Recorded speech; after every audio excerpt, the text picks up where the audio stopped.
Today's message was recorded February 14th, 2016, titled Your Valentine.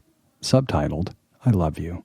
Come visit us at www.seasidecenter.org or join us in Encinitas, California sometime, where great music, a spirited message, and a joyful, loving community always await you.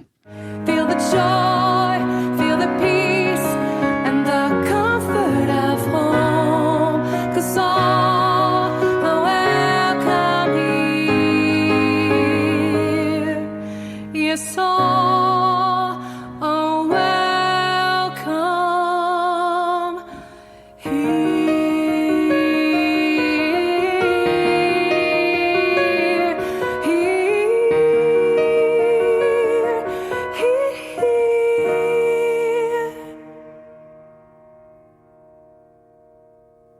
All right. Well, love. What a great stuff. God is love, right? I mean, bottom line, that is what we're told, that God is love. And as we can enter into that, and when we do enter into that, it feels so right. We're hunger for that. We want it. It feels right. Our body, our mind, our soul, our spirit, our life just seems to be enlivened and exciting. And so often when people are looking for that relationship, I hear their prayers. Oh, God, just please send me someone wonderful. And I like to say what your prayers really need to be is, God, help me realize I am somebody wonderful, because it all starts with yourself. It all begins with loving yourself and loving God as you, expressing as you. And as you begin to strengthen that relationship of your life, you have so much more to bring to this world. You are the Valentine. You are the gift that is there for people to experience and live. And a lot of times what we find is when the Spirit does bring someone into our life, it may not feel like that perfect one yet, because they're working on so many, they're bringing up so many issues in our individual life. But what happens in relationship is that you get to work out with the one you've got, so you're available for that deeper intimacy, that you're available for the deeper experience of the presence in your life. And so as you begin to say yes to Spirit, you begin to experience more of that love, and you recognize that love is really a participatory emotion. Right?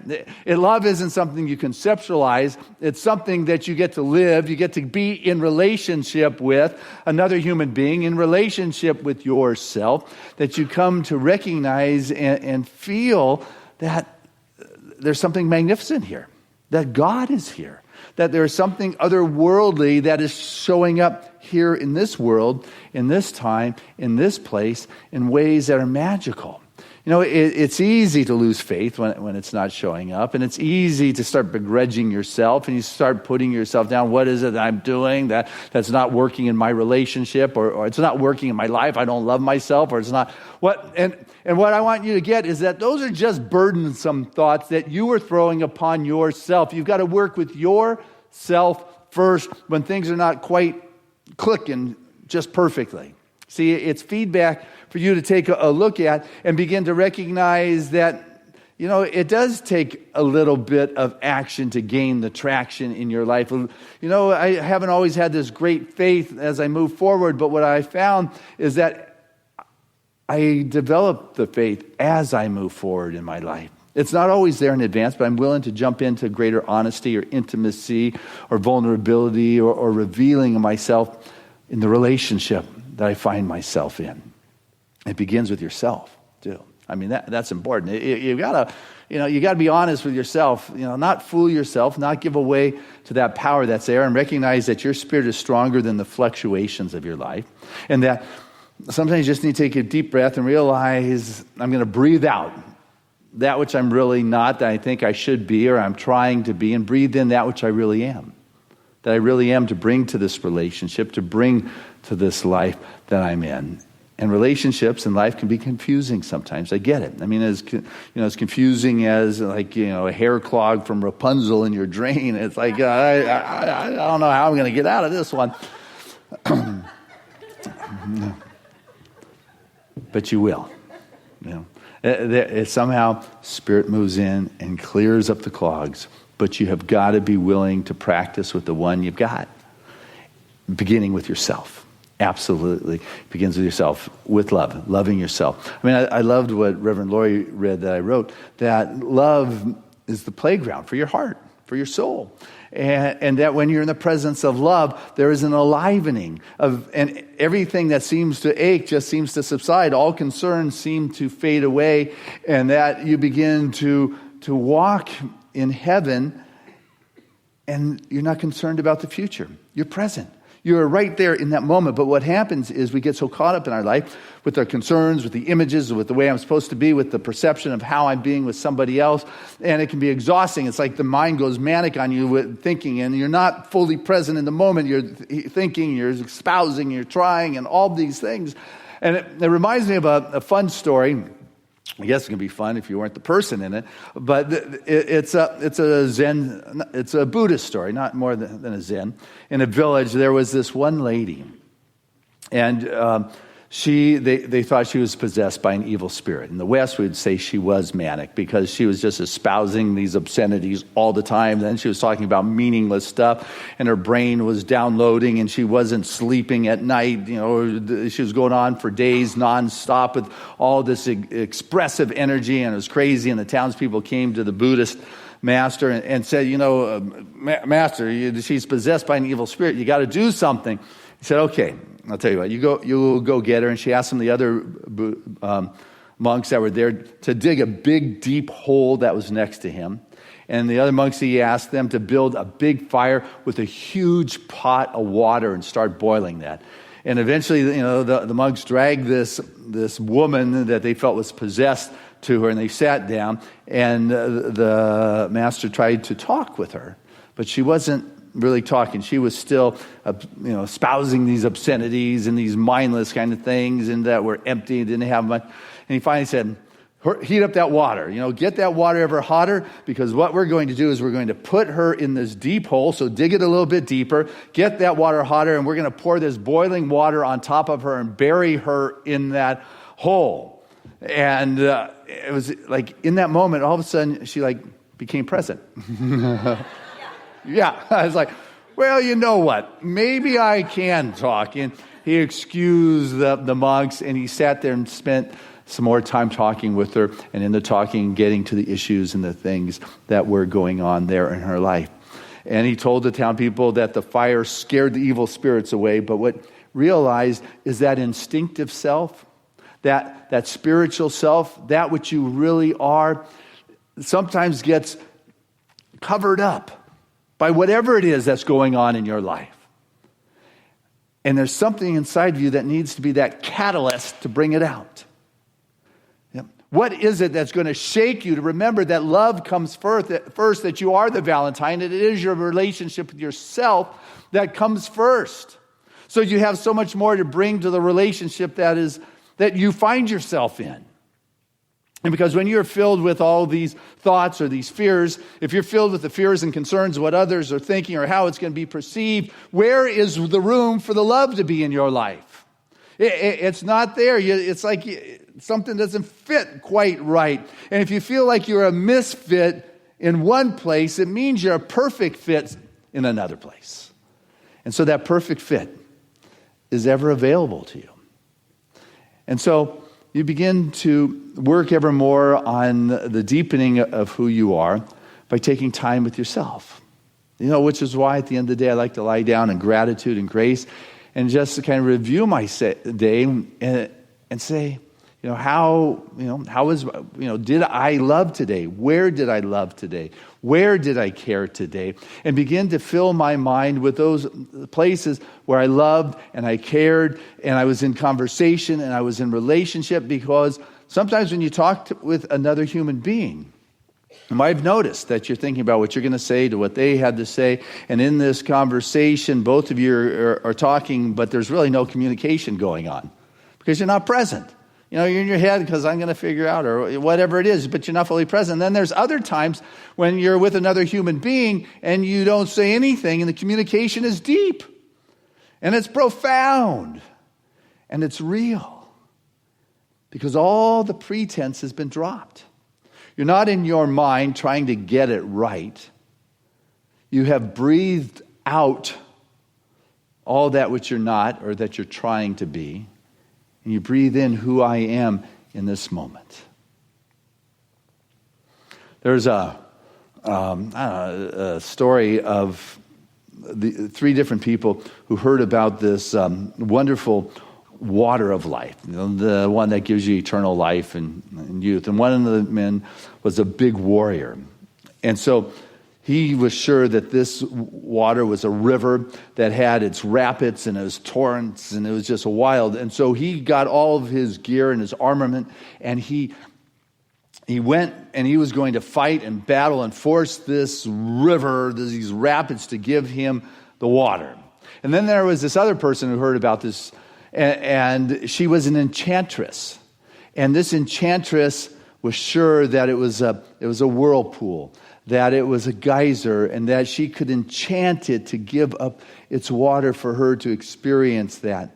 And so instead of the big ornament, she put on her long flowing star-spangled goddess robe to go there so she could enchant and cast its spell on it to give up the water. And the third person was a merchant and was just sure, it was just bubbling up pearls and diamonds, and he was sure he could purchase and buy it. So he loaded himself up with all the coins and money he could stuff into his pockets and everything. And so that when they got there, and all three of them were wrong.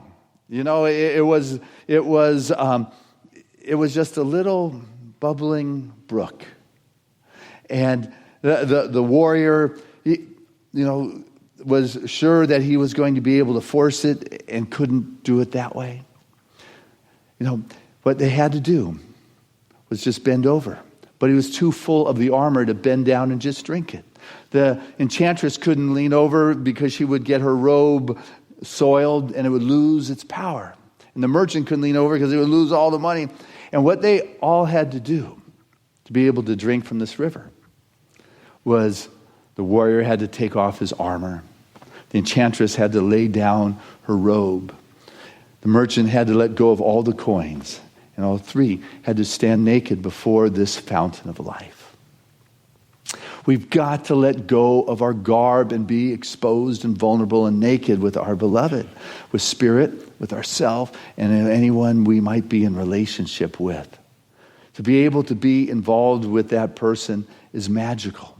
To be able to be vulnerable allows you to move through the mistakes and the challenges that you have. Because I'll assure you, people said, how come I can never find anybody who can make a commitment in my relation? I always get hooked up with individuals who can't make a commitment. And I like to ask, and where is it in your life that you cannot make a commitment? How are you uncommittal to relationship?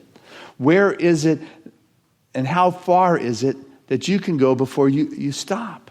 What you have got to be willing to do is to take a look at yourself and see, what is it that is in me that brings up for others that thing that this is only as far as they can go. You've got to forgive another where they will stop at the wall in their world within your presence, and you got to forgive yourself for your participation for creating that space where that brings up that wall in other individuals, and be willing to open yourself and be available. Now I got someone else who other people say, you know what, I get people in relationships and it's good and it's wild and it's exciting at first. It's called like the addiction to attraction phase, where it's hot and it's passionate and it's wonderful. But what happens after a little time, all of a sudden one begins to open up and expose themselves, and that addiction to attraction ends right there, because all of a sudden you begin to see the realness and the vulnerability of another human being, and boom, that's not what they're looking for. They're looking to stay on the surface and just keep that passion going. What we have got to do is be able to go a little bit deeper. And people say, why can't I meet, the right people in life? Why do I keep meeting these people that are just attracted, to that addiction, to that beginning? And it's not, what I say, it's not that the problem isn't that you meet these individuals who can't commit or who are addicted to the attraction. It's that you give them your phone number. What you really want for another human being is for them to, for your brother or your sister, is for them to be at peace. And it really gets down sometimes, do you really want them at peace, or do you want them to give you a call? It's like, what can I do here that just allows that Spirit to take charge in this? And sometimes what Spirit has in store for us is a little different than what our ego would want. Because our ego in relationships, pretty much like someone who would behave the way we want them, not push our buttons, and not push us outside of our comfort zone. But what is really valuable in relationships is just the opposite. Those individuals that will push those sensitive buttons so we can see where they are, that will push us outside of our comfort zones so we can begin to grow and develop the faith, because you don't always, as I said, have the faith until you get on that path, until you begin to go into those vulnerable spots. And I'm a firm believer, you work with yourself because this is what you bring to a relationship. But if you find yourself in a relationship, it becomes your laboratory. It's, as I said, a participatory emotion where you get to experience and to feel that joy of God. It's not about smothering someone to get them to be in a way in which you want. Leo Buscaglia, the love doctor, who was big about the era of that Beatles song, he used to say, don't smother somebody because nobody can grow in the shade.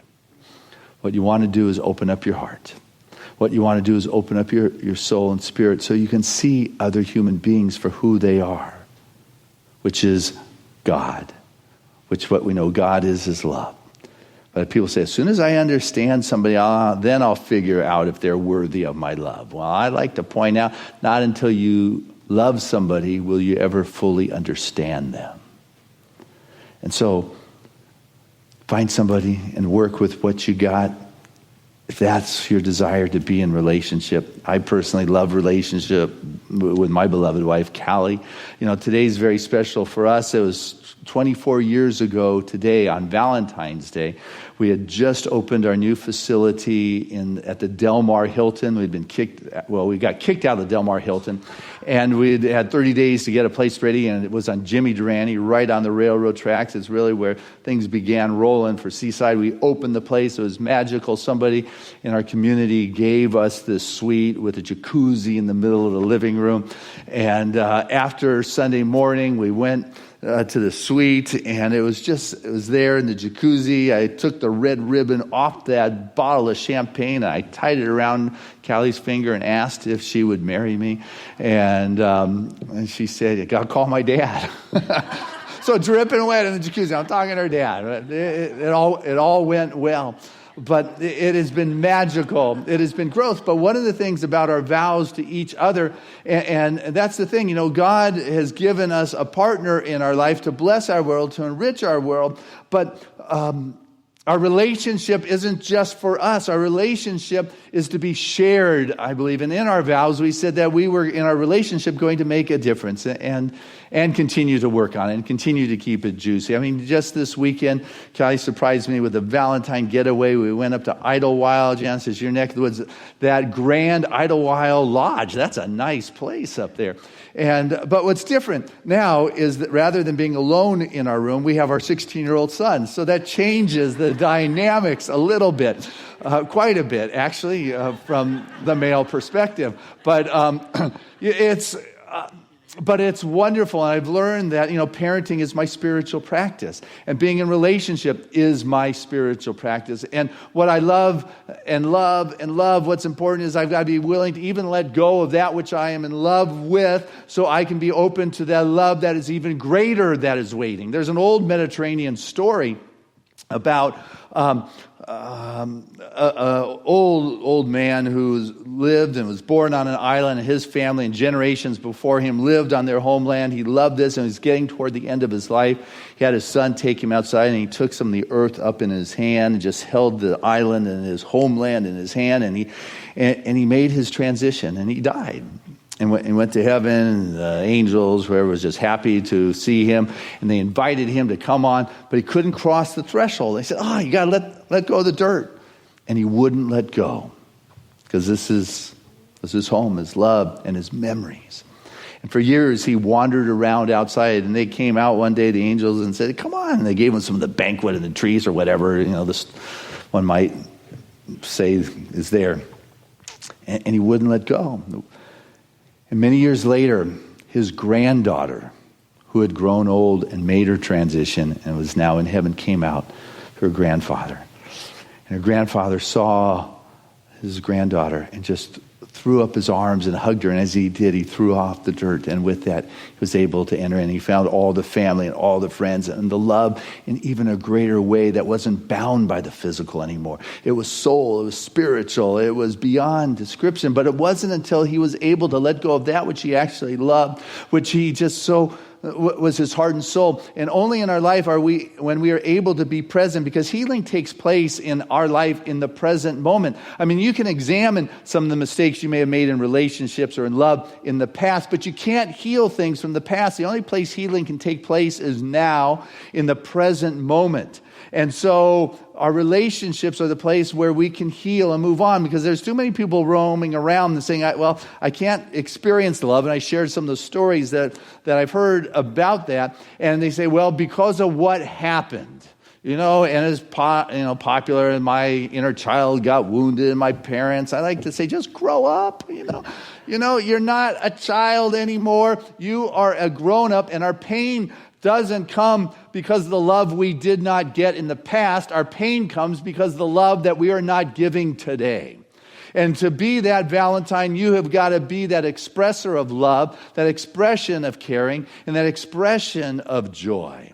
And so those of you that are in a relationship and you got your sweetheart with you today, when we're done here about 10:20, we're going to renew our vows of love. Invite anyone who's got a partner to stick around and look into their eyes and to share that love. And if you don't have a partner with you today, stick around and watch this love exchange. Help be the container for love to go on here, because love is beautiful. Love is a vibration that heals and transforms, but it can only be experienced now. Even if it was wonderful then, it can only be experienced in the now moment. That's where the healing, the transformation happens, is where it allows you to walk in a vibration of healing and joy and self-expression. And so I just encourage you to open your heart this day and begin by loving yourself, loving the God expression as you, and know that you are someone wonderful, and that you no longer need to pray for God to bring you someone wonderful, because you are that someone wonderful, and this is what you have to share with others in your life. God bless you, and happy Valentine's Day.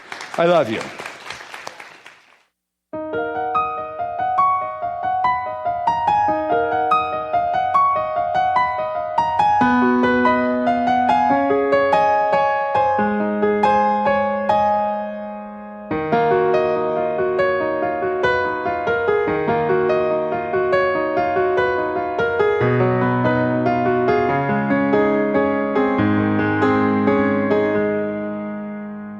Such a long way home from where you have been. And what will it take to bring you back again? And all your searching's brought you to this place. You cry for mercy and you long for grace. Feel the love, feel the light. Won't you come in from the cold? 'Cause all are welcome here. Feel the joy, feel the peace, and the comfort of home. 'Cause all are welcome here. Yes, all are welcome here.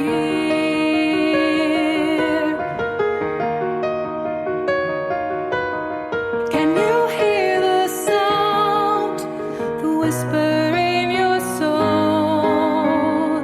It calls you back to where you belong. And all your searching's brought you to this place. You cry for mercy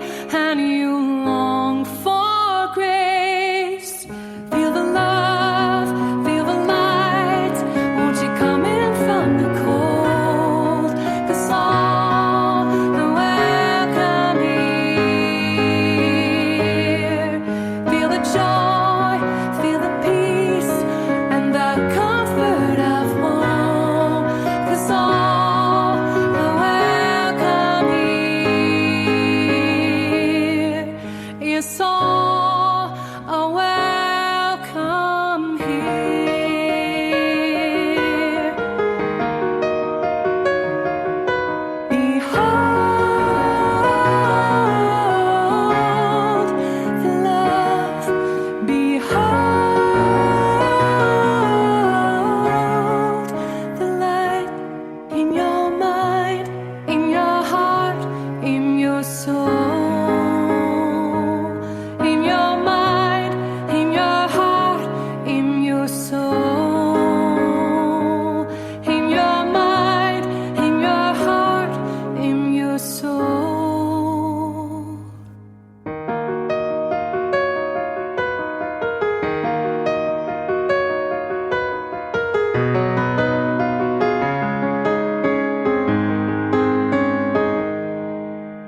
And all your searchings brought you to this place. You cry for mercy and you long for grace. Feel the love, feel the light. Won't you come in from the cold? 'Cause all are welcome here. Feel the joy, feel the peace, and the comfort of home. 'Cause all are welcome here. Yes, all are welcome here.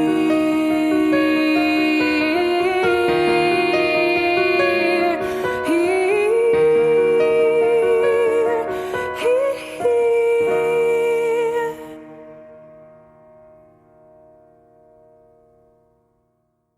All Are Welcome Here, from the album Path of Light, was co-written by Peggy Lebo and Reverend Christian Sorensen. It's available at www.peggylebo.com.